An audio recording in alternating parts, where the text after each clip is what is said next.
ଗାନ୍ଧୀନଗର ଠାରେ ଗଛକୁ ପିଟିଲା କାର, ଚାଳକ ଗୁରୁତର। ଆଜି ସକାଳ ଭୋର 4:30 ସମୟରେ ବୌଦ୍ଧ ସଦର ଅନ୍ତର୍ଗତ 57 ନମ୍ବର ଖୋର୍ଦ୍ଧା ବଲାଙ୍ଗୀର ଜାତୀୟ ରାଜପଥ ଗାନ୍ଧୀନଗରଠାରେ ଗଛକୁ ପିଟିଲା କାର। ଏଥିରେ ଚାଳକ ଗୁରୁତର ଥିବାବେଳେ ଅନ୍ୟ 4 ଜଣ ସାମାନ୍ୟ ଆହତ ହୋଇଛନ୍ତି।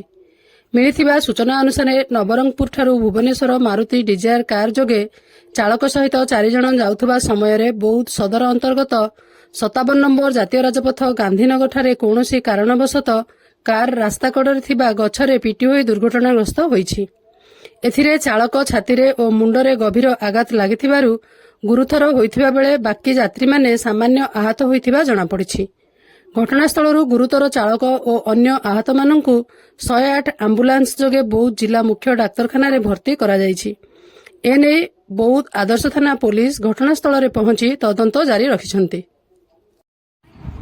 ବୌଦ୍ଧରୁ ବୈଦ୍ୟନାଥ ସାମଲଙ୍କ ସହିତ ହରଭଙ୍ଗାରୁ ଚିତ୍ତରଞ୍ଜନ ସିଂଙ୍କ ରିପୋର୍ଟ, ମୋ ଜିଲ୍ଲା ଖବର।